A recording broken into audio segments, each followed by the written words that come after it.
Welcome everybody. We're in a house without the host, so we're figuring out stuff like light switches and monitors and things.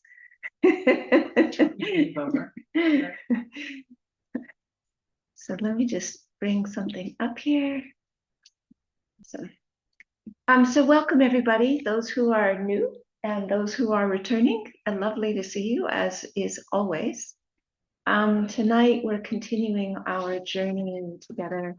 So over the past several weeks, we have been exploring different themes. We started with safety, and then comfort and capacity and relationship. And each week we're building something the next week could stand on. So tonight we're exploring identity. And then from that, we're going to move to the theme of freedom. And then the series will end with the topic of integration. So just as a little orientation, and then I will guide you in meditation. So whatever you need to do to get yourselves comfortable for the next 20 minutes or so.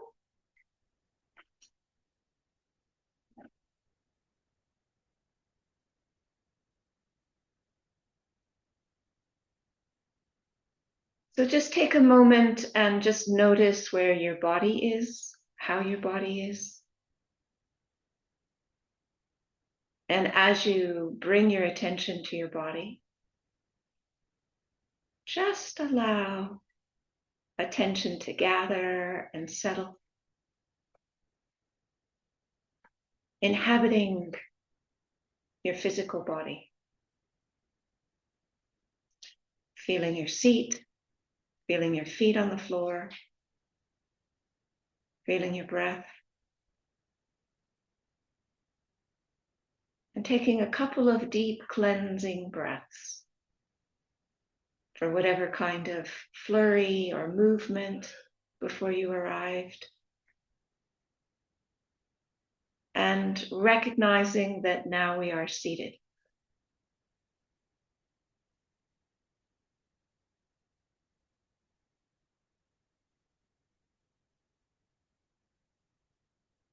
And again, turning our attention towards allowing, settling, gathering, connecting, grounding.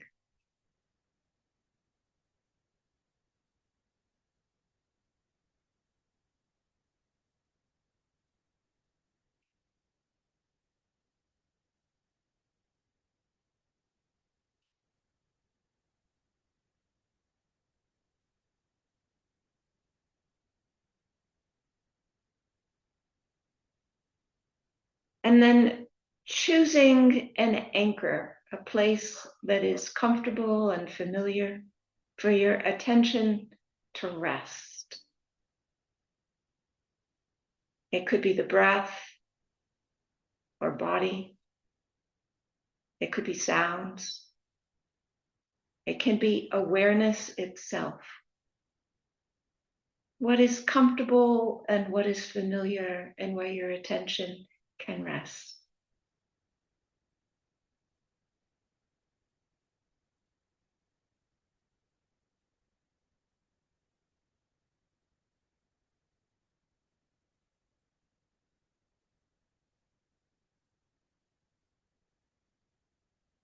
And as your attention rests, notice if there's any shifts happening in your body.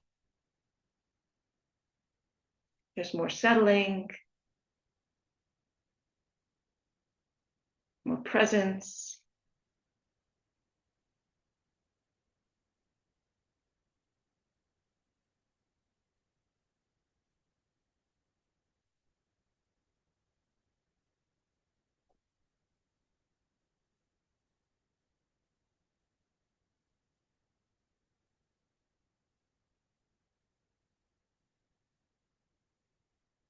And just remembering that it is very common for attention to wander from an anchor. And that only thing we need to do is to notice and reconnect with the anchor. No need for an opinion or a judgment. No need for abruptness or impatience. Just recognize and reconnect.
I'm not trying to get something or get rid of something or fix something or figure it out.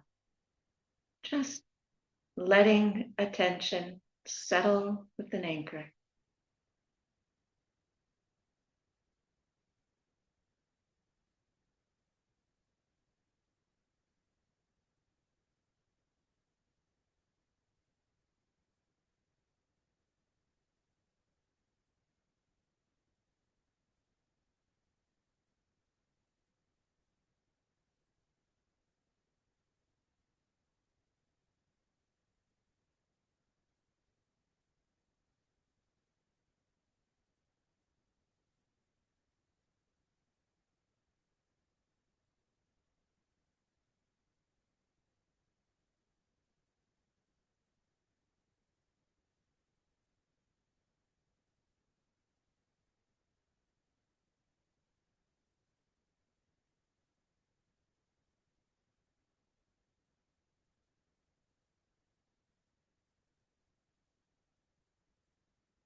And wherever your attention is, I invite you to bring it to your belly. Just feeling your belly.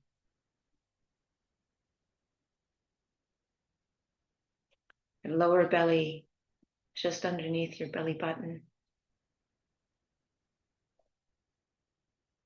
And letting your attention move throughout your belly. Your lower belly, your pelvic floor. Radiating out to your hips and your sacrum.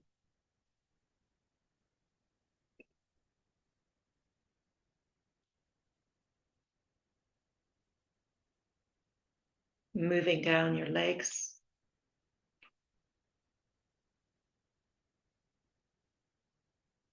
Feeling your legs as you move down your legs to your knees.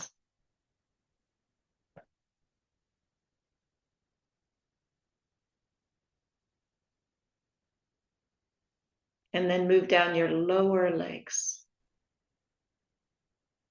Feeling, sensing what's present in your lower legs. As you come to both ankles.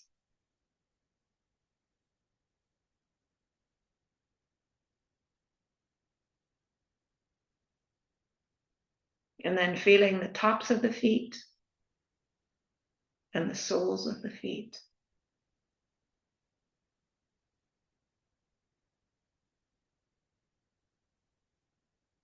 And coming again to your belly. And letting attention spread from your middle belly to your upper, your chest,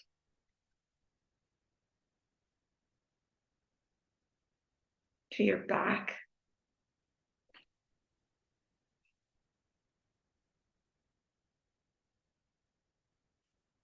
to your shoulders,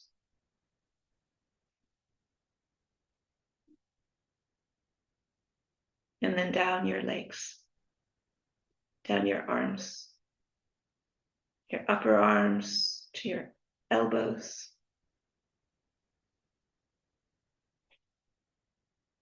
lower arms to your wrists,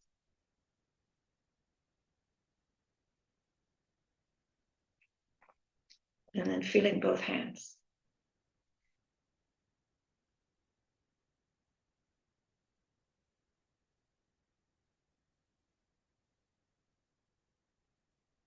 And now allow yourself to feel your whole body, your feet, your legs, your hips, your pelvic floor, your lower belly, your middle belly, your chest, your back, your arms, and your hands. Bringing the whole body into awareness.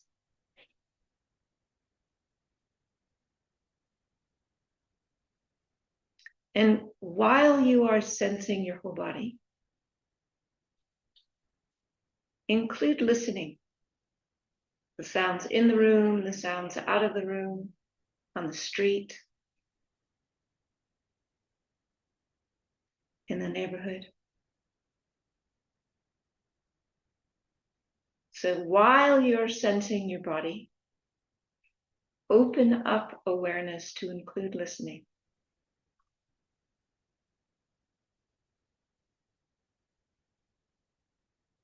Sensing and listening at the same time.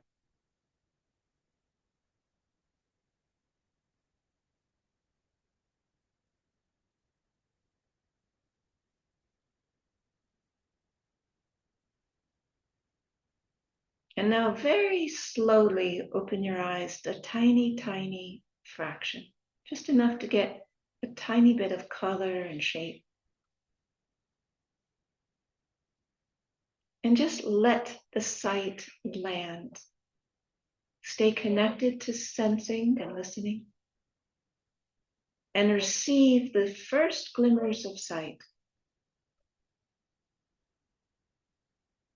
And when you have some confidence that you can stay connected to sensing and listening, Then open your eyes a little bit more. And continue to let the sight land rather than pull or compel. Drag your attention through your eyeballs.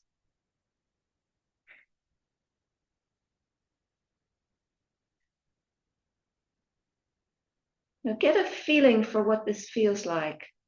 Sensing, listening, looking, staying connected to your inner experience.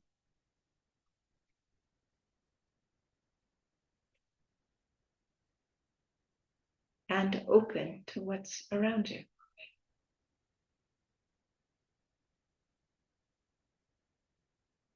Now let me change the settings and ring the bell.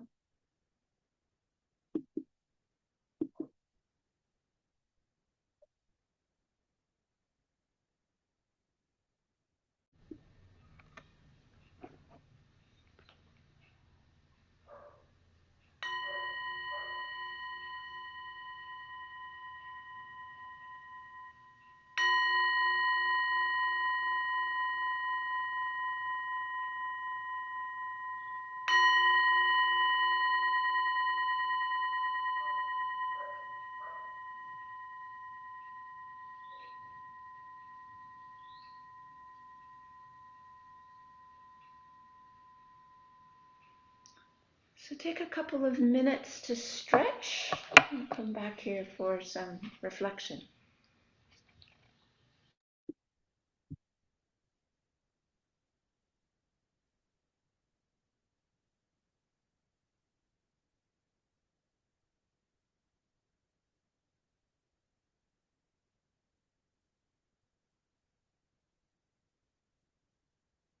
So tonight we're continuing our journey, and the topic is identity.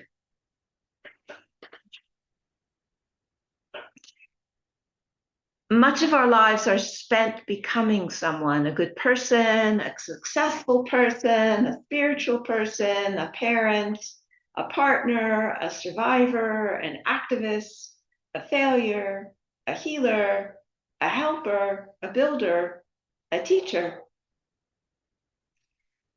Identity isn't a mistake that we make.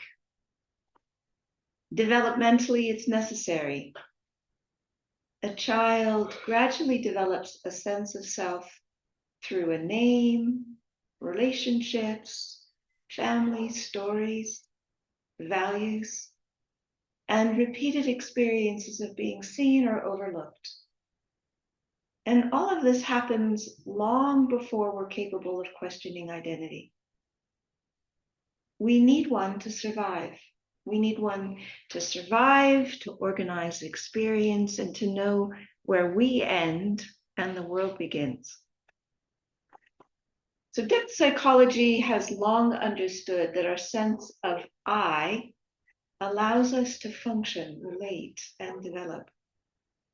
And without a sufficiently stable identity, there's no secure ground from which to inquire, question, explore. So my first meditation teacher was Jack Engler.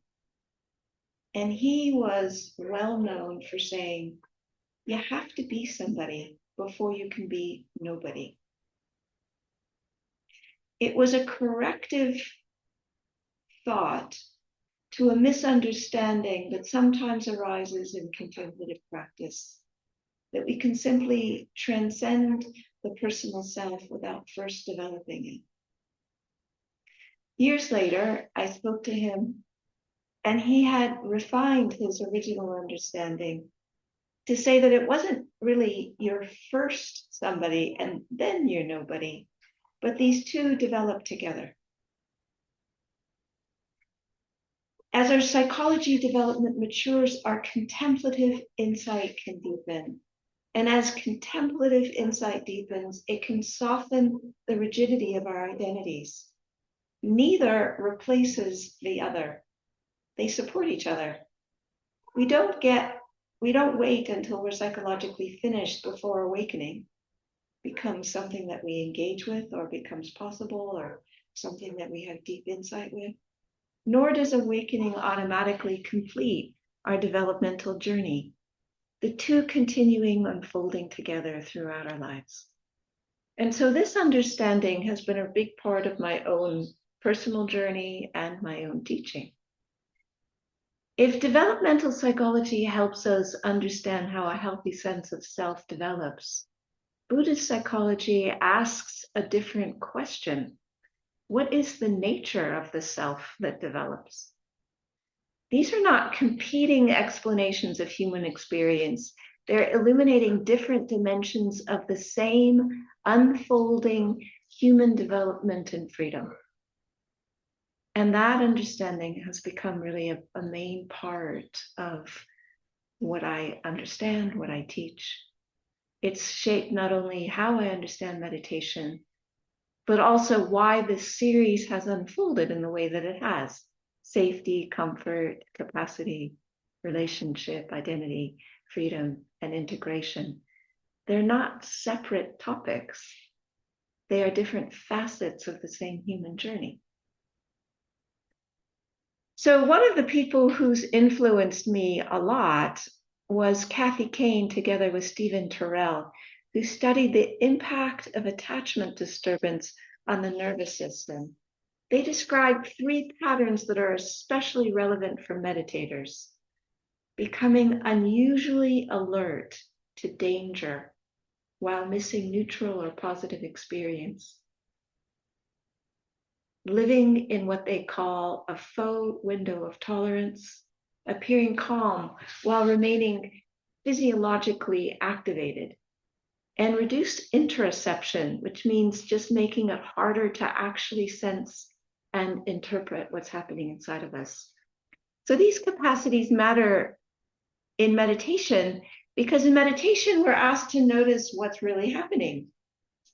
And if our attention is repeatedly pulled towards threat, if we appear calm while activated, or if we've got difficulty sensing our own internal experience, then the tools of meditation are simply harder to access. Not because we're doing anything wrong, not because we're failing, but because the developmental capacities these tools rely on need support. So this is one of the reasons why I became interested in integrating attachment-informed developmental work with meditation.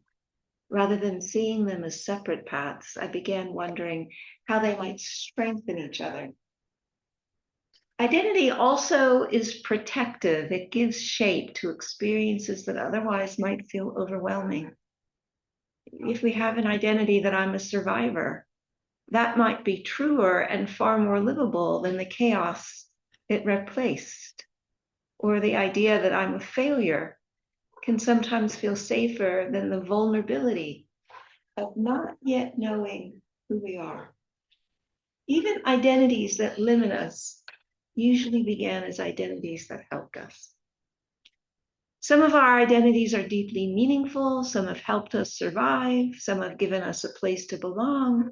Others have quietly become prisons that we no longer recognize, or that we recognize, but we haven't figured out how to get out of. So Buddhist teaching asks a different question, but a deeply complementary one. When we look closely, can we see a fixed, permanent identity that exists? So can everybody see this bell? Yes. Okay, if I ring it, it's a bell. If I fill it with flowers and water, it's a vase. If I put it on a pile of papers in the wind, it's a paperweight. If I put it in front of the door, it's a doorstop. If I knock somebody on the head with it, it's a weapon. So it doesn't have an independent identity of bell. Bell is completely contextual depending on how I am using it and the associations that I have around it. So when we take the example of bell, And we use it to the various identities that we have. I'm a parent, I'm a healer, I'm a survivor, I'm a failure. They may each have their own real components to it. They matter. But are they the whole of who we are? Are they constant? Are we always the identities that we have, the roles that we have? Or are they something that arise in relationship under certain circumstances and at certain times? So Buddhism and Buddhist psychology doesn't ask us to erase our identities. It invites us to stop relating to them as if they completely define us. And so as we start holding identity more lightly, it doesn't diminish its importance. It gives us more space, more freedom. And the freedom is the freedom to respond to this moment instead of only through the story that we've carried from the past or from the lens that the identity shapes us. And so this is why identity becomes such an important part of contemplative practice. In many different traditions, there's a question of who are you beneath the roles you've taken? Not to erase the roles. A parent still parents, a healer still heals, a teacher still teaches. But perhaps who you are has never depended entirely on any of those roles. Perhaps freedom isn't freedom from identity. Perhaps it's freedom from being completely identified with identity. So I invite you to become curious, not about getting rid of your identities, but about noticing how easily we mistake who we are for the stories that we tell ourselves about ourselves. So notice whether there is an identity you're especially attached to. Perhaps it's one you feel the need to defend or prove. And just gently ask, what might this identity be protecting me from? And so just imagine beginning to separate what and who you are from what you do and from what you've been called, from what has happened to you, from what you've accomplished, from what you've lost. One by one, just let each of these soften just for a moment. What remains? So notice the subtle moment when the simple experience of I am shifts and becomes I am this. Can you feel that? And what happens if just for a moment you don't believe 100% in it or follow it? And perhaps another question is, who would you be if just for this moment you didn't need the story you tell about yourself? Not because the story is wrong, not because it didn't happen, not because it isn't meaningful, but because it's only part of who you are. So what becomes possible when we're no longer completely identified with our identities isn't the loss of self that many people fear. It's something more spacious, more room to feel what is here, more freedom to become who we are still becoming, more capacity to meet each moment freshly rather than through the lens of who we've already decided we are. And perhaps the possibility of being loved for something deeper than the roles that we've learned to inhabit. So these are questions to let them do their work. There's nothing to solve. There's nothing to figure out. Simply notice what begins to reveal itself. So what I'd like to do now is invite you into breakout rooms for 30 minutes in monologues of 10 minutes each, and then a discussion. And the inquiry prompt is name one identity that feels especially important to you right now. How has it helped you? And what might it be protecting? What do you notice when you hold that identity a little more lightly? Allow it to be part of who you are rather than the whole of who you are. And then repeat that. So take one, explore it, let it come to its own natural conclusion, and then start again with another one. And do this for 10 minutes. We're going to have one group of 2 and one group of 3 online, and we're going to have a group of 3 here. So the group of 3, it's not 10 minutes, it's 7 minutes. And let me put this in the chat. And let me put this, see if I can put this up on the screen so that you can see it.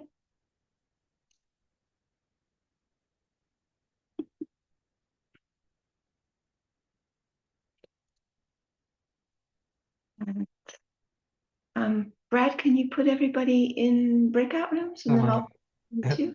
Everybody except Jacek in person is still listed in room 1 instead of me. So if I will not put you in Ahihik in person. I'll put you in another room. okay, all right. When you open the chat rooms, I will pop you into the. Oh, sorry. Okay, open all rooms. Yeah, all right. Yeah, a lot of grief coming, and that felt true. It didn't feel like distress. It just felt like crying and crying. And I identified very much with the content of what my partner was sharing. But I still, like, I don't know what happened. So we don't need to worry so much about what happened. What we need to like investigate is there still some of that grief that's here now? Yeah. And so if you just turn towards that grief that's here right now and just make some space for it, and maybe even breathe into it, or put your hand on a part of your body that will be soothed by and comforted by the hand. And just take some time and space to let that grief be there without having to make it go or explain or for you to understand, just to be with it.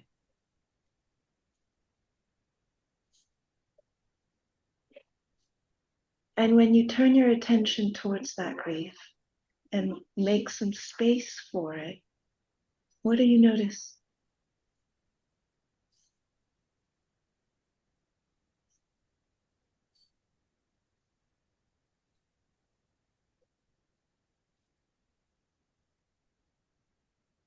I notice that there's a lot of grieving that hasn't been grieved.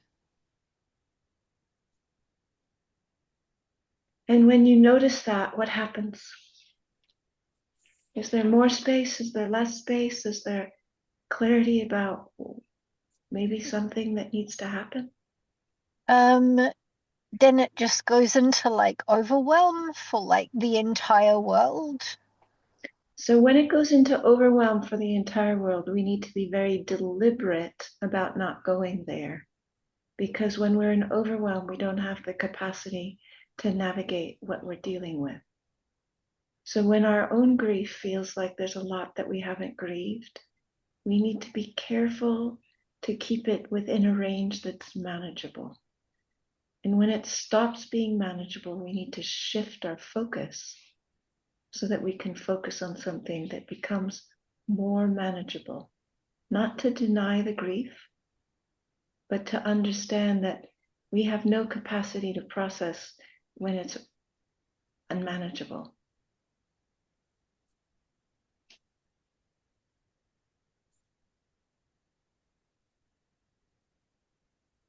So I just shrink it down to like Kirsty size. So rather than shrink it down, focus on something that's Christy size. I mean, I shrink my awareness down. Yeah, you make a choice Like you're focusing so that your system's not getting blasted.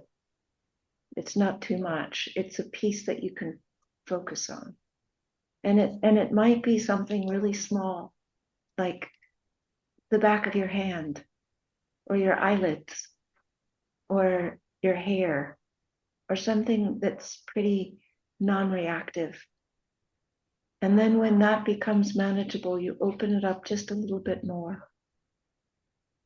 And I think what you're speaking to is also true, that there's so many things that are happening in the world right now that are heartbreaking.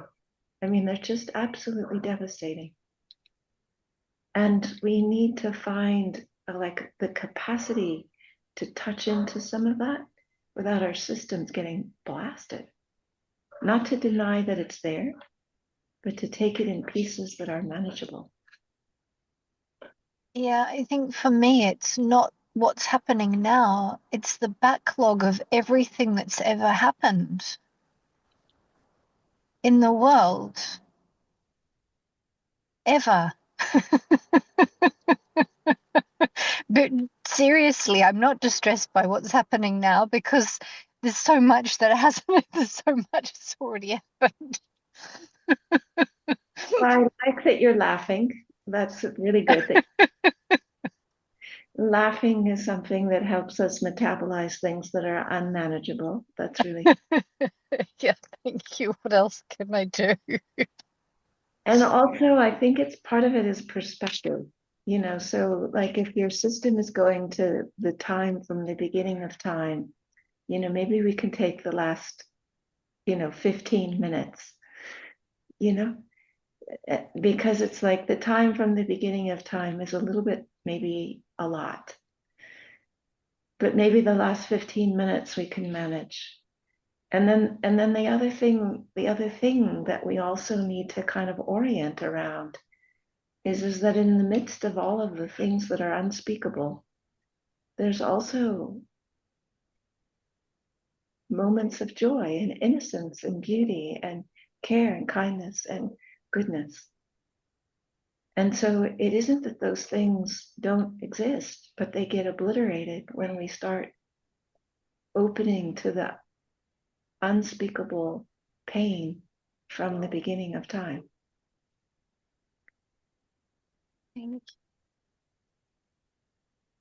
What's happening for you now?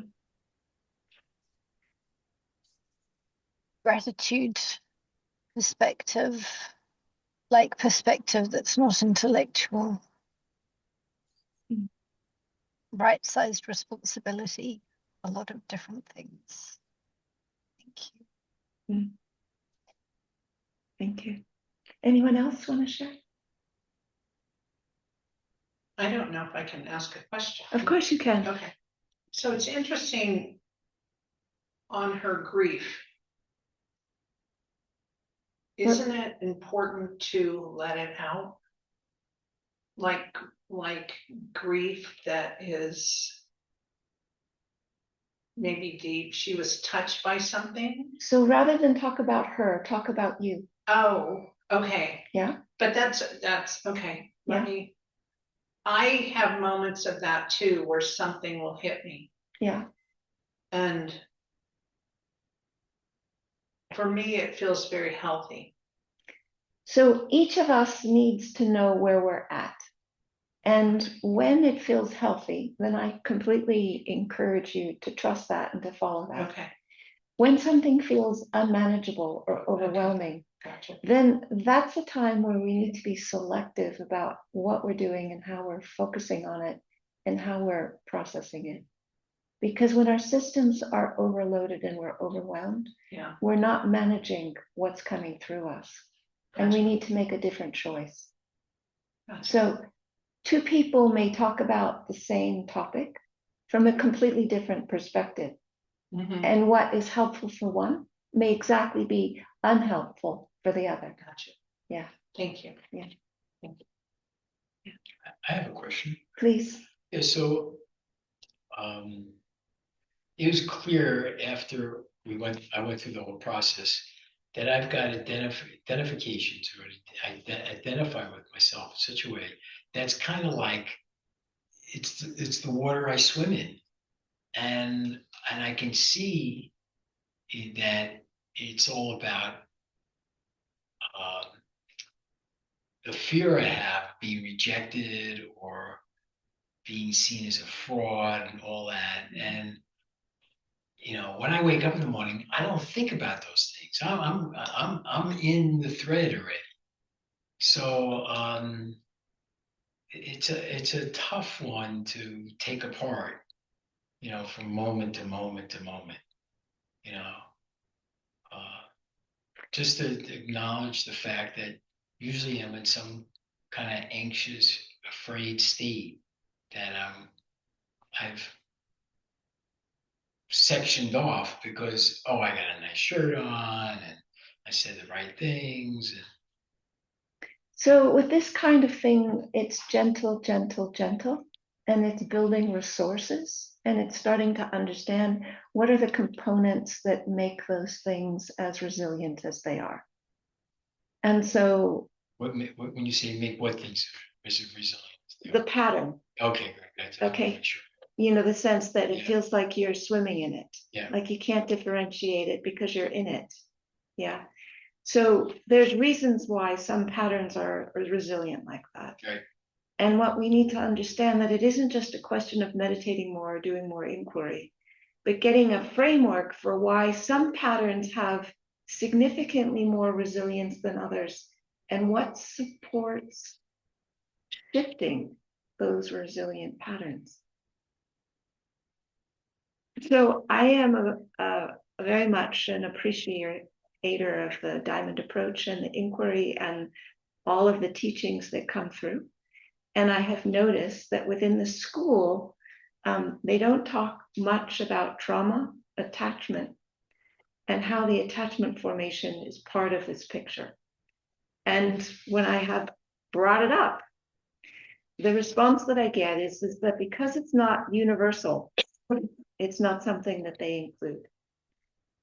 And I know that for myself, it was really a big thing to understand this and to have tools to work with it. It like the difference between night and day with these kinds of patterns. So when you have a frame that doesn't understand those patterns or talk about them or include them, then it's harder to get a sense of like how do you untake, how do you get some leverage on the stuff that feels like you're just in the water all the time. Yes. It's a really important question. And this is part of the reason why I do what I do. And this is part of the reason why I created the integrated meditation program. Oh, what's that? There's hope, but it's not here now. It's starting in January. And it's completely designed to do that particular work, which is to separate out what feels like we're swimming in the water from what's actually who we are. Yeah. And I like it because, my sense of the people going through it is that it's effective. And part of the reason why it's effective is because you don't have to wrestle the patterns to the ground. Well, yeah, and I don't want to wrestle the ground. I just want to go from the orientation to fear and to the orientation of wonder and magic and have not knowing be a joy. Yes. And a surprise. Yes. Instead of being like a panic. Exactly. Yes. And that's a beautiful wish. And the way my experience of these patterns are, at least the way I experienced them for myself, is that even after decades of meditation and deep insight, they didn't shift. But there was something that did make it shift. And so I am happy to be able to share things that support others to make it shift. And the premise is really elegant, that those patterns form in the absence of safety, attunement, comfort, delight, and encouragement. And when we bring forward those qualities, our systems reorganize around the presence of them rather than the absence of them. And the kind of thing that you're talking about shifts. Stay tuned. Stay tuned. Stay tuned. So thank you everybody for coming online and in person. I want to pop the donation link in chat. There's no fee to register. We want to make sure everybody has access to these things because they can be helpful. And there's What's the recommended request? I don't have one. It's the recommended request is to give what is meaningful, what is generous, and what is sustainable. Wow. That's the recommended request. It's a big box. And we haven't been sending out emails every week because some people want them and some people say if you send out emails every week, I'm going to go away and won't talk to you again. So we send them out periodically. So save the link and put it in a good place. It goes in the basket. Thanks. And we have another 2 sessions. And thank you so much for coming. And for those of you who are brand new to this, my apologies that I didn't give you a little bit more instructions and make sure that you understood what the inquiry prompt was. I arrived tonight a little bit tired. So hopefully it worked out okay for everybody. So what I'd just like to end with, if you're willing, is what are you leaving with tonight? For anyone who wants to either speak it aloud or put it in chat, or what are you leaving with tonight? Curiosity about something else is possible. Wonder. Gratitude. Yeah, gratitude. Gratitude. Holding all identities very lightly, very lightly, Okay, very lightly. thank you. Well, thank you, everybody. I really appreciate each of you. Bye for now.